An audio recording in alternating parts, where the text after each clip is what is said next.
po'y magsiluhod bilang paggalang sa banal na espiritu sa katauhan ng ating mahal na Apo Conchi.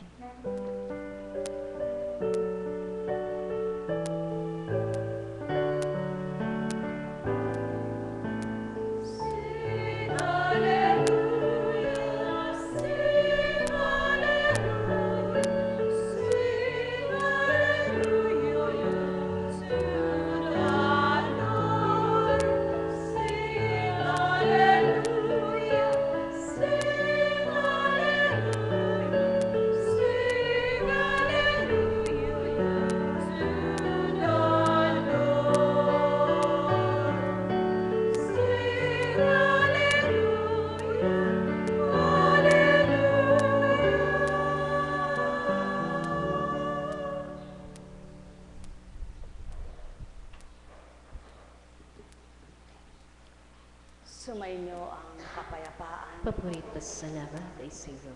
Kay buti ng Ama, kay dakila niya. Salita niya ay kay inam, tunay na makapangyarihan. Walang kapantay ang pagmamahal niya at wagas kailan paman. Halina kayo mga minamahal, naway inyong maramdaman ang tunay niyang pagmamahal na di lilipas kailanman.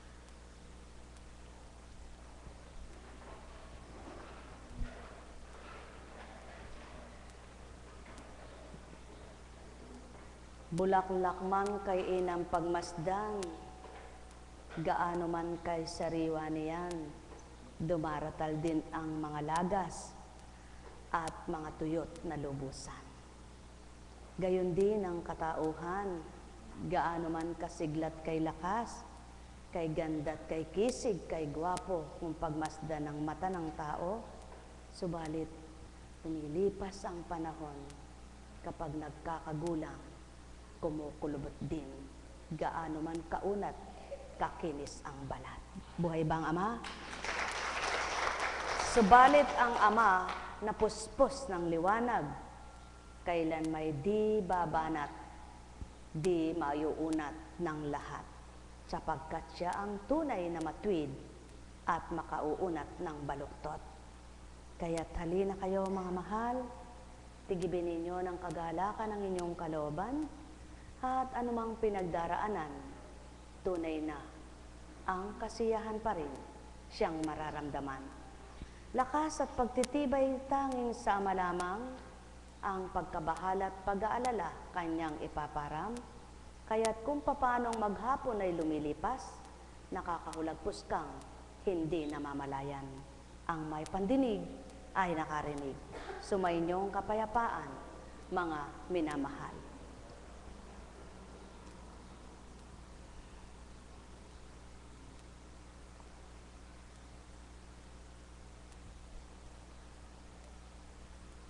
Sa ikalawang sulat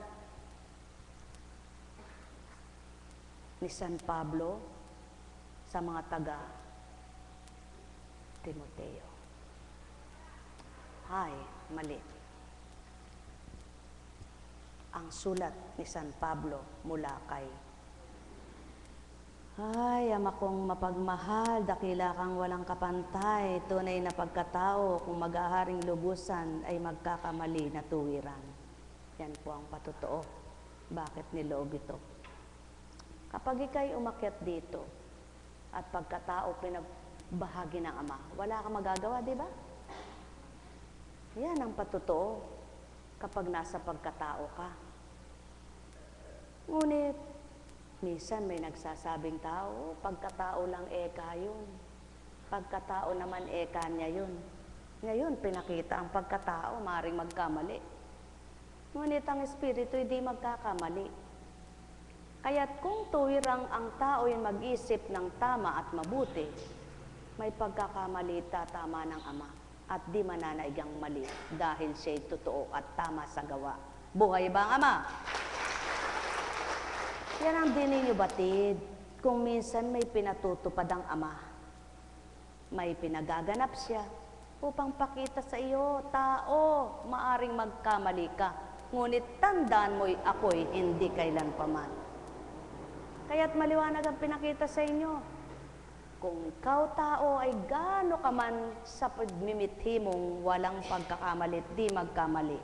Kapag nilisya mo sarili mo sa Ama, magkakamali ka. At yan ang pawang katotohanan, kaya hindi maaring sabihin ng tao, gawa ng pansarili, salita ng pansarili, tama pa rin siya. Kapag ang pinanaig mo'y pagkatao, maaaring magkamali ka. Kapag ang pinaghari mo'y Ama, itutuwid ang mali mo. Buhay bang Ama? Ngunit, paano nga makapananaig ang tama sa mabuti? Tama na nga eka't mabuti, tatama pa rin ba't magiging mabuti pa? Ano ba ang ibig kong ituran? Ang tao'y tama na ang ginagawa, kung misa'y mabuti rin ang sinasabi.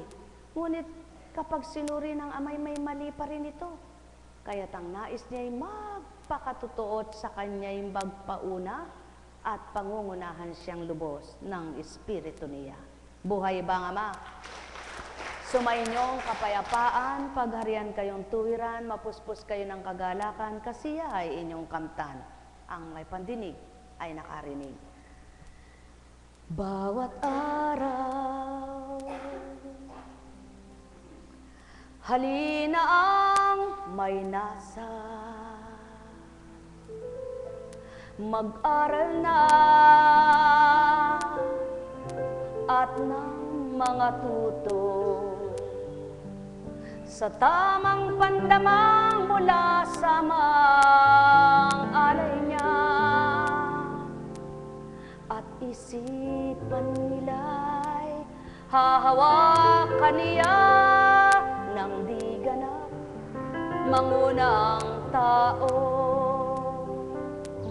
Kapag ang pagkatawang maghahari, pagkakamali magaganap. Kapag ang Amang siyang naghari at nanguna, walang ibig siyang patupad kundi ganap. Yaong kanyang mga mabubuti, adhika at layon sa lupa, sa mga anak niyang pawang tumutupad, tumatalima, nakikinig sa kanya. O kay palad niyo, mga anak niya, na sa isip at damdamin ay siya.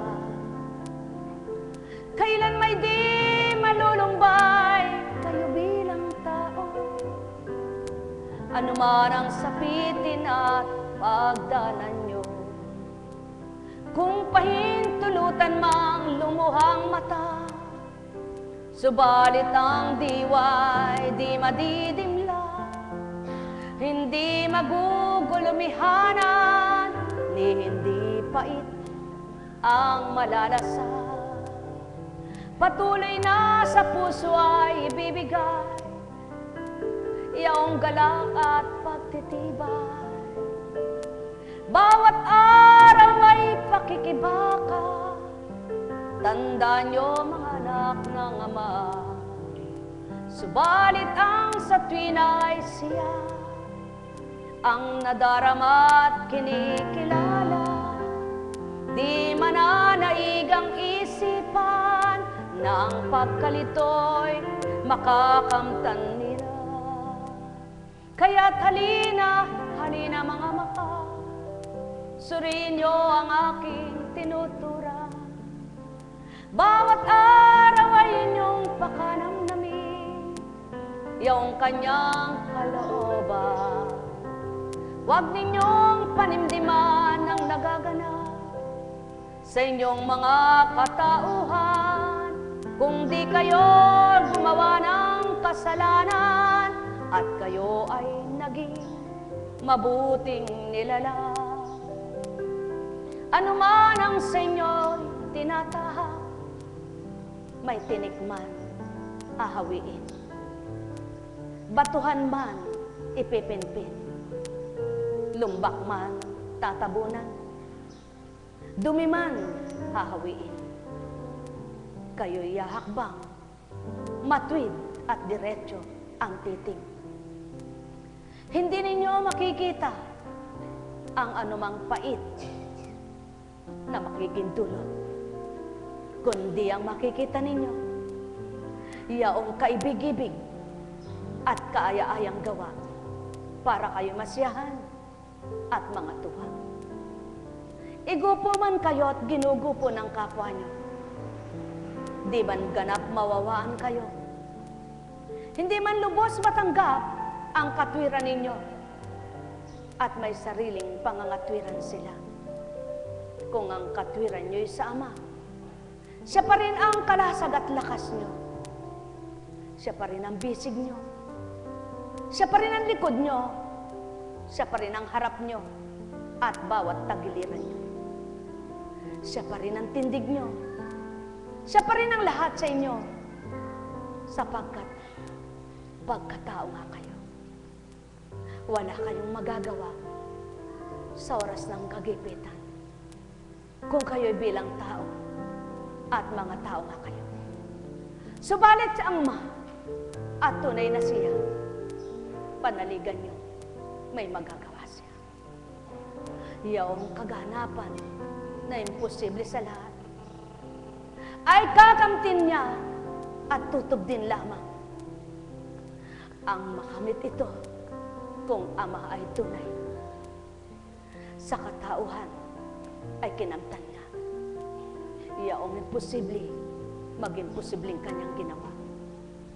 Kaya't ang wika nga, huwag kayong magsipanangis, kayong mga nasa tama.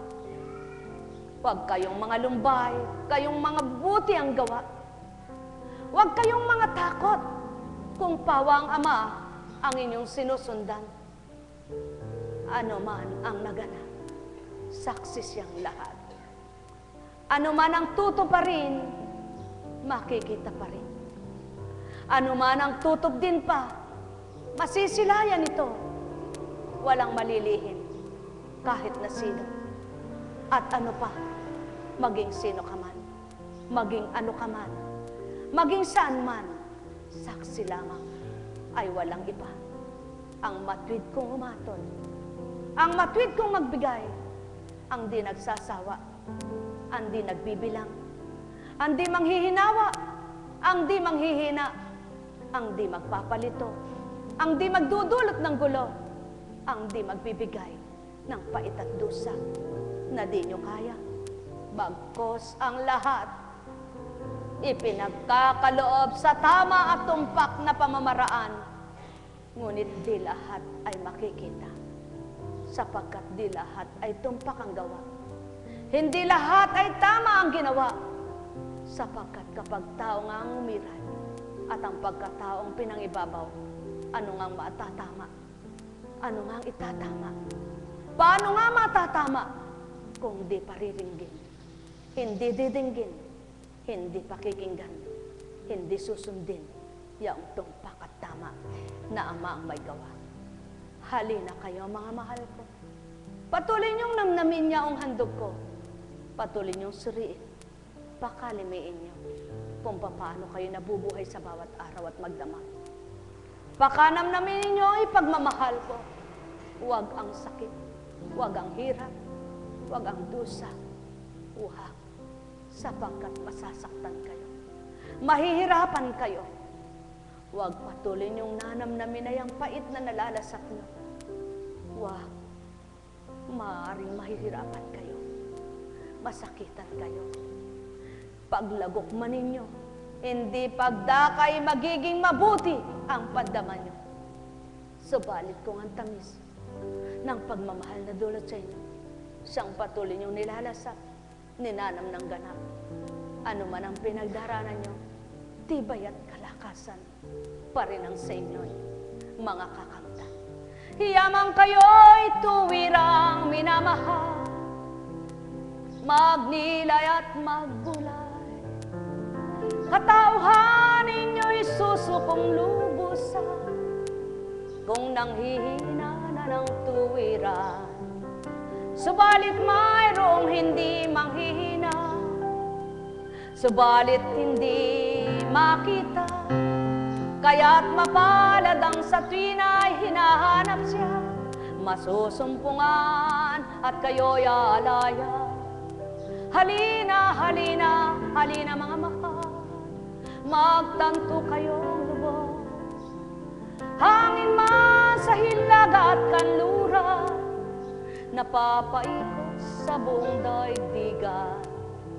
Kaya't kung paano ang buhay ninyong tinampa, nakamtan nyo kung ano-anong bagay, at ang bawat kaganapan gustuhin man at hindi ay nagaganap pa rin. Maliban kung ginawa nyo'y kasalanan at nagaganap na ang pagdurusa nyo.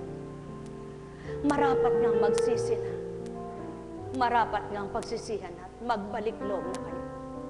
Subalit kung may nagaganap sa inyo na di ninyo kasalanan, di ninyo ginusto, hindi ninyo alawin, at di ninyo inalaman, hindi nyo nalaman, hindi pinabatid, lumaban pa rin kayo.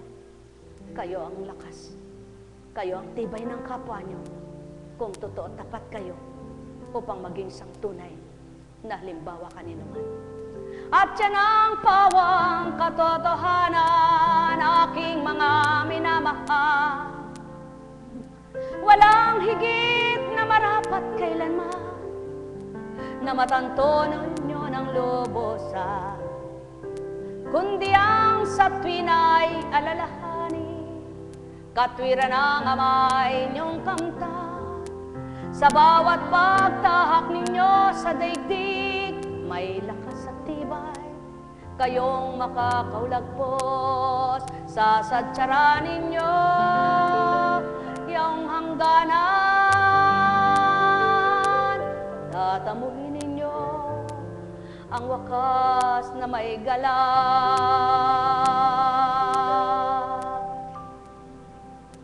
Bunga mang kay lago-lago at kay dami kong pagmasdan, sa pagnanasat kapangyarihan ng Ama, mapalalaglag niya't malalagas babagsak sa lupa na walang makasisilay, sapagkat sa kanyang kaparaanan ng pamumunga at siya rin ang pamamaraan para mga lagas yaong pinamunga.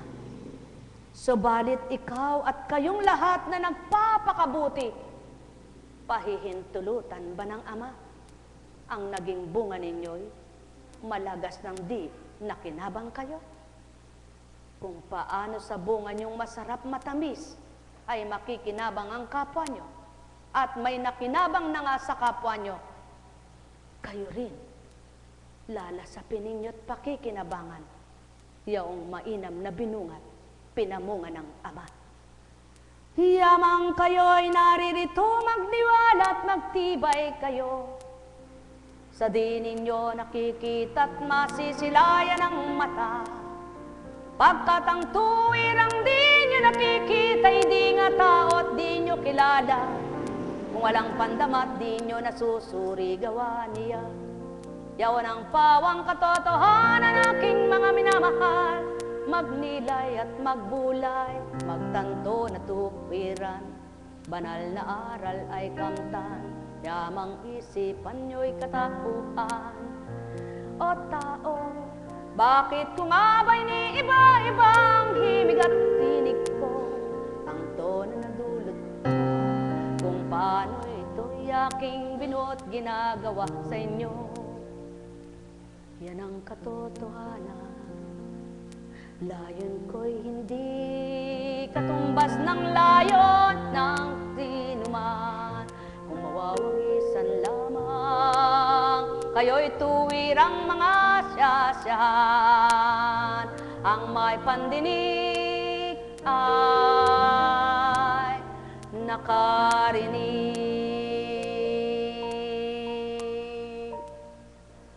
Chukaramanaya, nekaramanayana, nekaramanayana. Buhay bang Ama? Tapat bang Diyos? Totoo bang Diyos?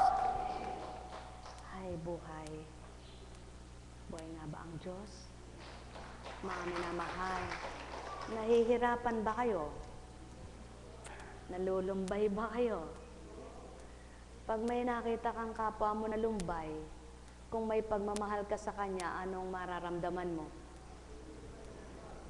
Ngunit kapag wala kang pandama sa kanya, hindi mo siya mahal, malulumbay ka ba? Yan ang patotoo. Yan ang patotoo ng Ama. 10 beses man at 10 beses man sambitin ang kapwa nyo, kung tunay kayong minamahal, di man magsalita, mararamdaman nyo ang kanilang lumbay. Ngunit 10 beses mang sambitin at hindi totoo ang nasa damdamin, hindi kayo kahahabagan. Buhay ba ang Ama? Kaya't iba ang may pag-ibig sa puso, iba ang Amang umiibig sa mga anak niya. Buhay ba ang Ama? Kaya't ang bawat araw, sikapin ninyo na maging marapat kayo sa lahat. Ginawa lamang isang halimbawa ang pagbasa kay Timoteo para maibigkas at magkaroon ng isang halimbawang mainam sa inyo. Subalit, inyong sundan at tuntunin, inyong pakinggan kung mapagninilayan at mabubulay-bulay ang mga gawa ng mga hinirang na apostol sa lupa.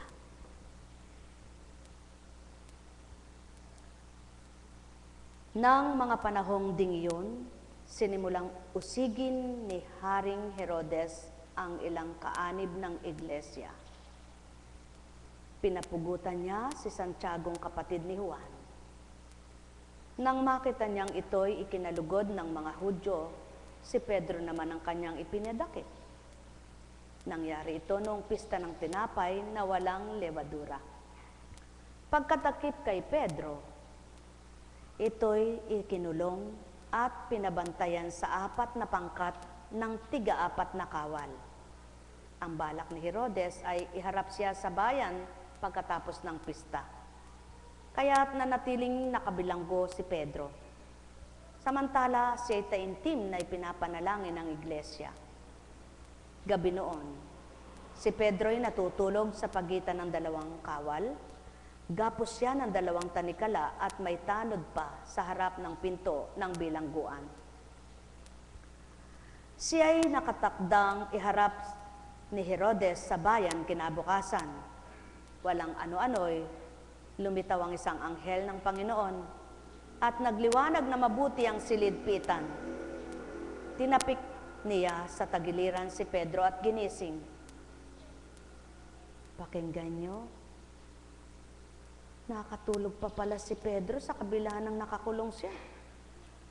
Nahimbing pa pala itong si Pedro sa kabila ng ginawa sa kanya.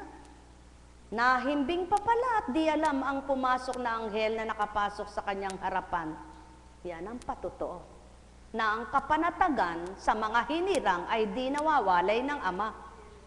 Sa kabila man ng mga pinagdaraanan, himbing na pagtulog ay binibigay. Masarap na panlasa ay nasa kanila. Payapang kaisipan ang taglay nila. Kaya naman sa kabila ng mga pinagdaraanan, patag lamang ang bawat araw sapagkat umaasang di sila pababayaan. Subalit ang mga natitigatig at nababahala, patutoong hindi totoo sa Ama ito. Sapagkat may takot, may pagkabahala. Subalit ang wika ng Ama, ang suma sa akin ay suma sa kanya ako. At ang suma sa akin ay di matitigatig kailanpaman. Kung magkagayon at suma sa inyo ang Ama, at ang Espiritu niya ay suma sa inyo nga ito, ano nga bang hindi ninyo alam na hindi pababatid sa inyo? Ano nga bagang inyong pagkatigatig na hindi niya ipapara mo pang sumigla, lumakas tumibay kayong lubos?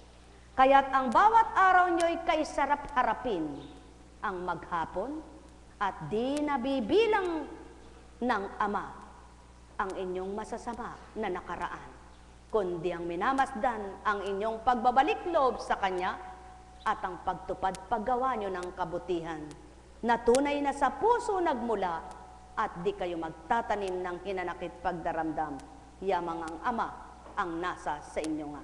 At siyaon ang Ama, gayon kumilos siya. Nakapinid ka man, nakakulong ka mat alipin ka ng kapwa mo, maaari kanyang kalagan at pakawalan, sapagkat siya'y nakapapariyan, nakaparoroon, at kung sanda ko'y pariri at paroroon, na walang nakamamalay, sapagkat ang gawa niya'y kay inam at di matutularan. O aking Ama, maabot matarok nawa nila ang katotohanan mo, upang sa gayo'y maging dapat sila sa iyo, at ang bawat araw nila'y patag ang maghapon, at pagsapit ng gabi, may pag-asang hiwaga mo. Ang siyang mananaig at mananaig pa rin, sapagkat ikaw ang makapangyarihan, na bumuhay at nagpahiram ng may buhay, at sa lahat sa kanilang lahat, ikaw pa rin at ikaw. Sapagkat winika mong maliwanag, ako ay ako nga. Sa lahat ng sandali, ako'y may magagawa. Alpha at Omega, mula sa simula ng buhay ng tao sa lupa, hanggang wakas nito'y ako'y hindi nagbabago. Noon, ngayon, at kailanman. Ang di talusirat sa akin ay tumupad, kaaliwan ay kakamtan, liwanag ay mananahan. Kaya't kailanman ay di malulumbay at di malalasap ang pait na tinikman. Nekkarameneyahana, nekkarameneyahana, nekkarameneyahana.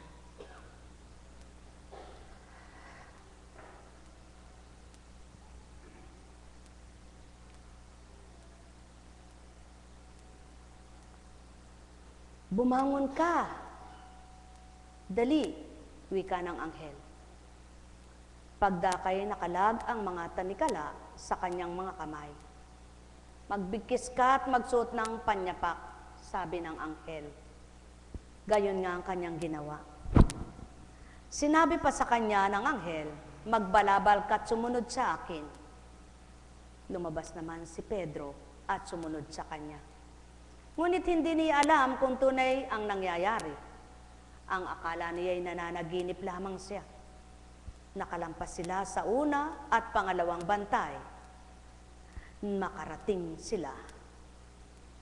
At lubos ang nakarating sa pinto ang bakal na palabas, patungo sa lungsod. Ito'y kusang nabuksan at lumabas sila. Pagkaraan nila sa isang kalye, biglang nawala ang anghel. Naliwanagan ni Pedro ang nangyari, kaya't sinabi niya, ngayon ko natiyak